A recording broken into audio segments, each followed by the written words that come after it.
I, Donald John Trump, do solemnly swear that I will faithfully execute. That I will faithfully execute. It's been just over a year since Donald Trump won the US presidential election and shook the country and its political system to the core. Between the unpredictable statements and tweets, it's pretty hard to look away from the everyday chaos that dominates the news cycle. But under the surface, the turbulence Trump has brought to Washington has forced both Republicans and Democrats to question who they really are. The best question you can ever ask about American politics is, how do parties define themselves? Do they define themselves as not the other guys? Or do they define themselves as something pure and real? These two political parties are intellectually exhausted, and it's not clear what either of them stands for. I think most Nebraskans think that these parties are really uninspiring and unimpressive, and we need to do some fundamental reworking of things in this country. In this episode of Fault Lines, we'll explore the way Donald Trump has impacted American politics and the fractures he's exposed in the country and its political parties.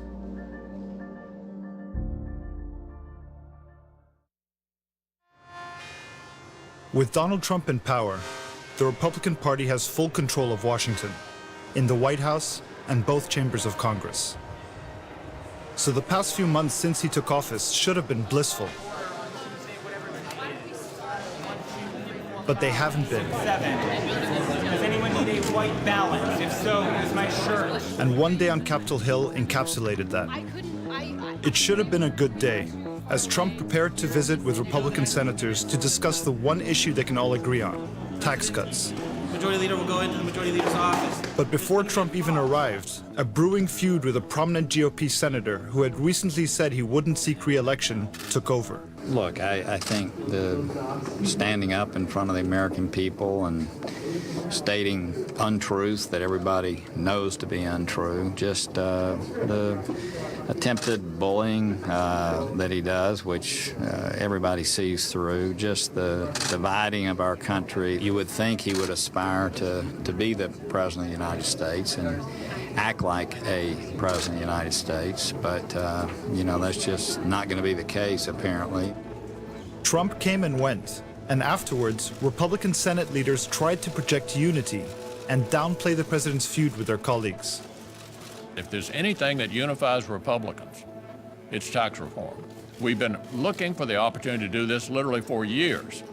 We now have a president who will sign it, who believes in what we're trying to do, and we're going to concentrate on what our agenda is and not any of these other distractions that you all may be interested in. But that appearance of calm and unity faded pretty quickly in less than an hour. We just heard that Arizona Senator Jeff Flake is not seeking re-election. He says he feels like he doesn't have a place in the Republican Party anymore. Why didn't you speak up? What are we going to say?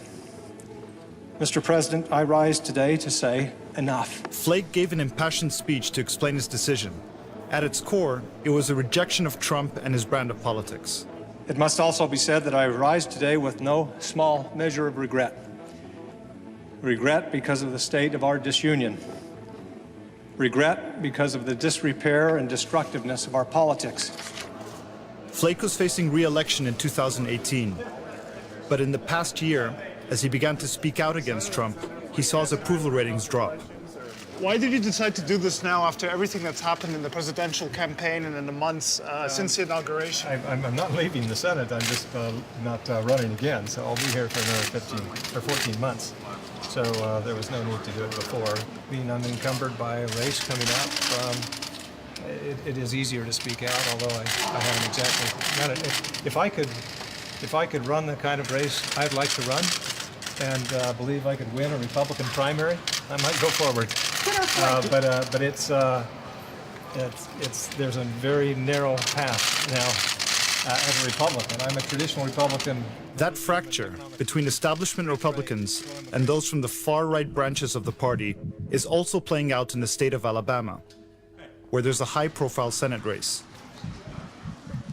In the September primary election, Republican voters here chose Roy Moore to be their nominee over an establishment candidate already serving in the U.S. Senate. We're here for the Judge Roy Moore event. Is that here?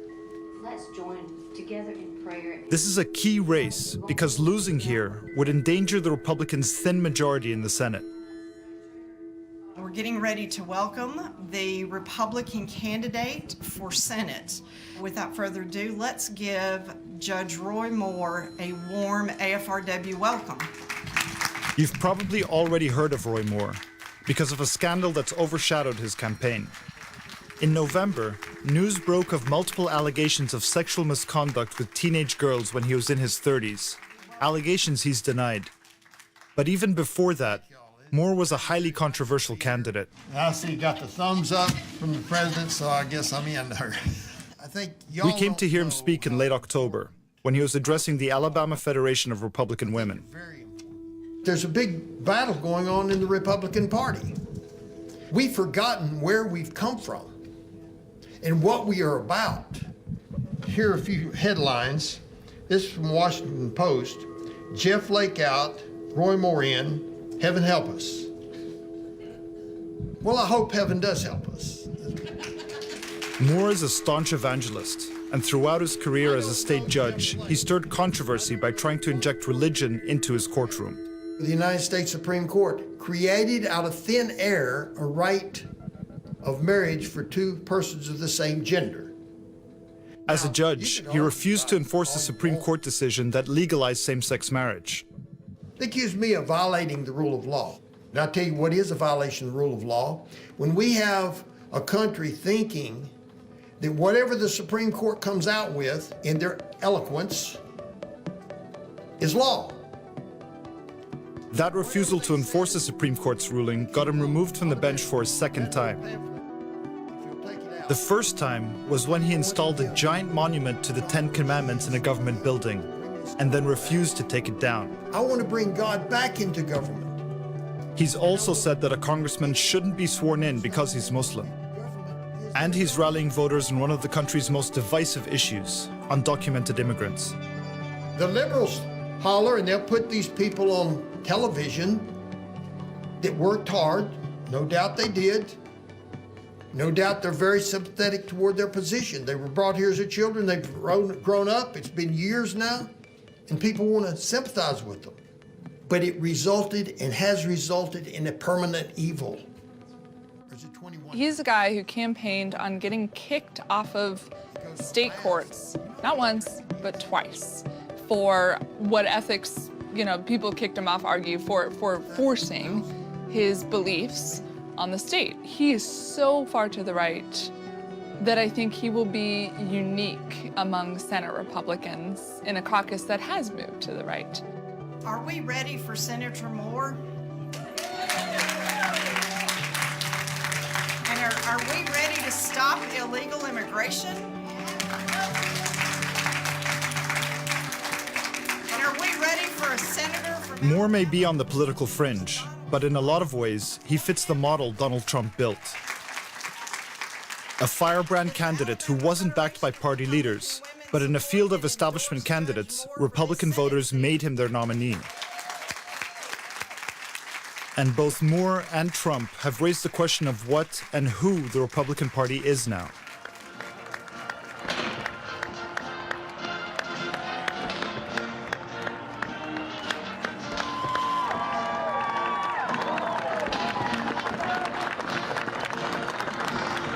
From this day forward, a new vision will govern our land. I don't think Republicans in Washington or Republican elites understand to this day why Trump succeeded. This American carnage stops right here and stops right now. We must protect our borders from the ravages of other countries, making our products, stealing our companies, and destroying our jobs. Protection will lead to great prosperity and strength. What the president has revealed is that actually the Republican Party was probably always, in terms of its voters and its animating forces, much more nationalistic than a lot of us believed or thought or considered. It's not so much about free markets. He's figured out a way to just like touch into that gut emotion that Republican voters want to hear. They want to hear a president who hates Washington with every fiber of his being and who thinks that his voters are getting lost in the new global world order. It's time to expose the crooked media deceptions. And yes, by the way, they are trying to take away our history and our heritage. Donald Trump is also, he's a real estate developer, right? He looks at a piece of property, figures out, well, what's going to be right in that piece of property? He looked at the Republican Party. He said, this is an incredibly right-wing party. This is a more right-wing party than its leadership understands. And so what Donald Trump has done is to make himself the vehicle for that extreme right. And anybody that thinks he's going to break that or alter that, he isn't going to. That's the base. But more importantly, he's giving them what they want. The impulse to scapegoat and belittle threatens to turn us into a fearful, backward-looking people. In the case of the Republican Party, those things also threaten to turn us into a fearful, backward-looking minority party. The Republicans aren't fighting a civil war on policy.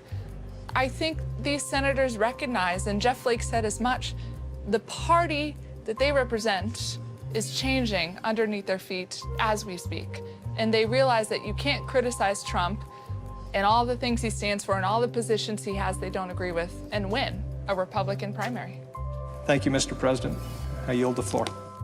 It really is an identity crisis.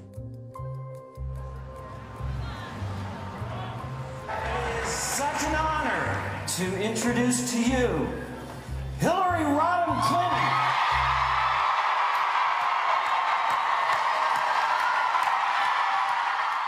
As the Republicans try to figure out what their party's turning into, the Democratic Party is still coming to terms with its loss. The forces at work in the 2016 election are still with us. It was a perfect storm. Deep currents of anger and resentment flowing through our culture. A political process and press that told voters my emails were the most important story. But that doesn't explain what happened during the Democratic primaries, when a self-described democratic socialist managed to seriously challenge a politician as established as Hillary Clinton. Look, there's been a deep division in the Democratic Party that now goes back to 1968. And it's a huge, scorching division that is very rarely discussed. There's an establishment grouping that believes Democrats can never win unless they're just marginally better than Republicans, right? It's like a kinder, gentler Republican Party. Then there's the so-called practical or compromising left. Clinton had, going into the 2016 race, the establishment, no question, and a lot of the practical or compromising left. I certainly understand the appeal of saying, let's start all over, let's start with, single payer. Okay, what's the idealistic left of the Democratic Party? You know what Bernie Sanders proved? It's huge. It's giant. And what we believe is the antidote to billionaire control over our political process is when working people and young people and seniors and people of all colors and religions come together and demand a government that represents all of us, not just the 1%. When you have somebody like Bernie Sanders come along, who in a lot of ways was the antithesis of Hillary, probably in some ways good and bad, that he resonated more authenticity. He had a much more forceful and inspiring platform, a bold and unapologetic platform, and that resonated with people. Sanders seems to have revealed some of the inner desires residing within Democratic voters. But the problem for party leaders is how to reconcile that in the Trump era. President Trump ought to stop tweeting and start leading. We have shown no leadership from this president, whether it's on tax reform, whether it's on health care, whether it's on North Korea. All he does is tweet and make the problem worse. Americans don't want that. They definitely want to say they're not Trump. But do they want to say also, and we are something really different. Here's who we are. And that's what they're wrestling with. Do you just run against Trump? Or do you literally stake out a set of positions that offer you as a clear alternative, not just to Trump, but to the politics that gave you Trump? And that's a much deeper, much more fundamental thing. They unveiled a message a couple months ago. It was called, I have to look it up because I can't even remember it. It was so not memorable. The Better Deal. A better deal. A better deal. American families deserve a better deal. Our better deal has 3 goals.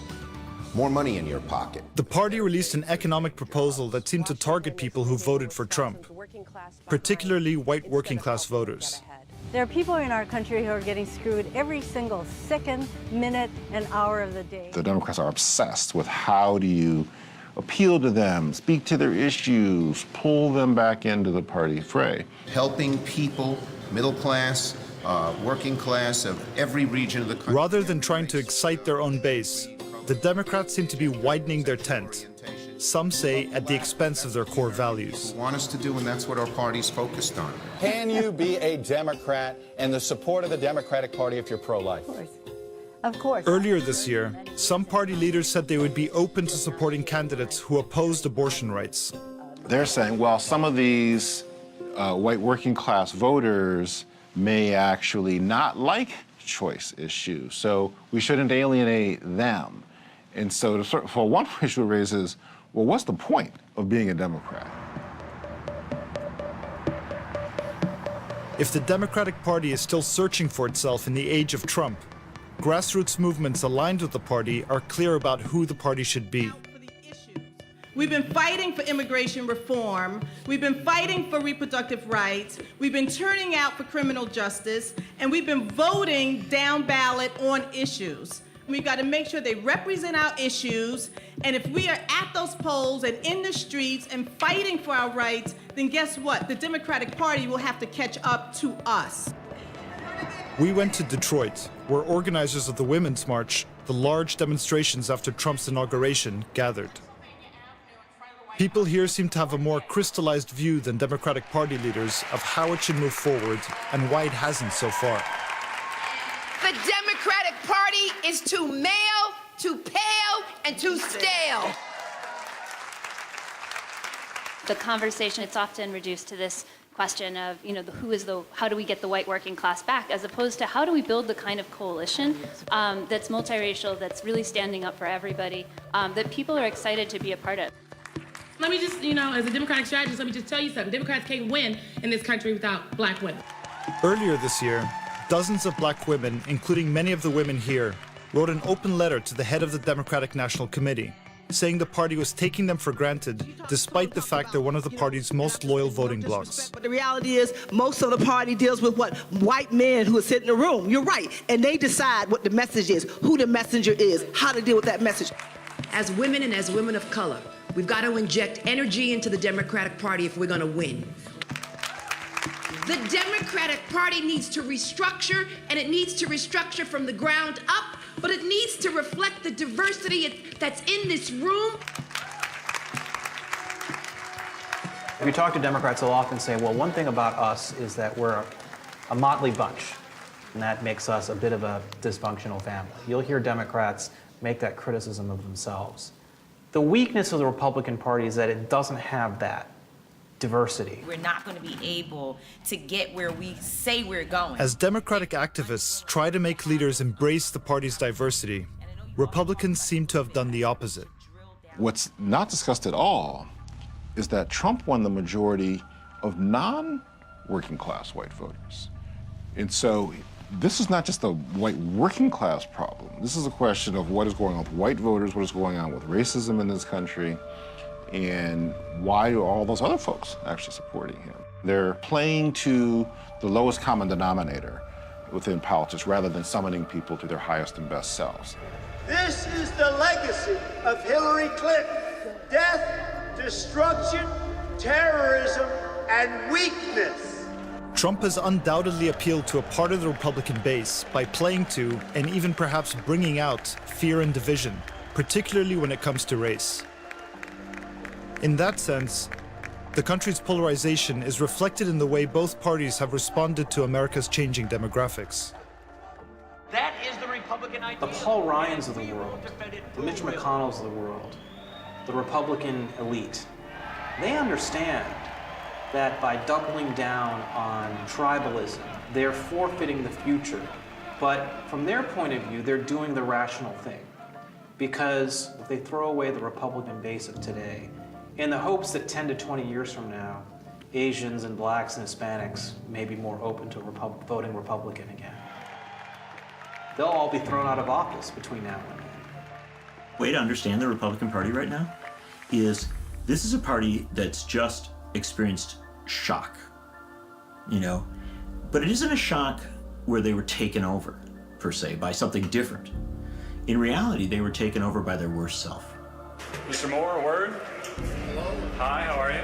If the party's lifeblood is now Trump and his base, the Alabama Senate candidate Roy Moore is also part of its DNA.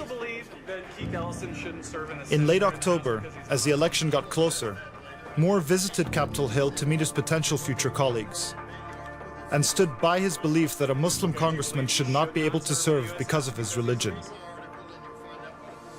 And he also reiterated his views on religion and government. Supporters don't understand that it should be comes from God, not from the Constitution. Despite all this, he still had the support and even endorsement of senators here. The day after his visit, which was a week before allegations of sexual misconduct came out, we tried to talk to Republican senators about their support of Moore and if he represents what the party is now. Roy Moore was on the Hill last night. What do you think about his candidacy? Well, I support the nominee of my party over a Democrat. I disagree with a number of the statements he's made, but there's never been an absolute purity test in terms of politics. Senator, can I ask you about your endorsement of Roy Moore, the Alabama Senate nominee? Are you worried about some of his extremist comments about... Just call our press office. I'm trying to get to a commerce hearing. But, I mean, this is a man who's called for Keith Ellison, a member of Congress, to not serve because of his religious views. Does that concern you at all? As I said, just call our press office. Judge Roy Moore was on the Hill yesterday. No comment right now. Are you concerned that someone like him could be your colleague in the Senate on the Republican side? Right now. He's called Islam a false religion. He's made other pretty radical comments. Well, he's not the first Southern senator. He's not a senator yet, but he's not the first senator to do that. And not just the Southern people have done some things like that. When you get up here, it tends to de-radicalize you. It tends to cause you to realize, hey, there are a lot of different viewpoints in this world. And we, above all people, should allow for the exchange of ideas, even those that we don't agree with. I was impressed with the man that I met yesterday, I'll put it that way. Appreciate it, guys. Good to see you.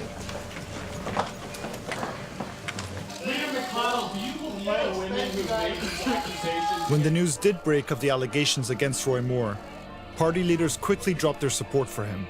Roy Moore should step aside. The women who've come forward are entirely credible. He's obviously not fit to be in the United States Senate. But why did it take this for them to withdraw their support? Why did they support Moore before, despite his controversial views that were already well known?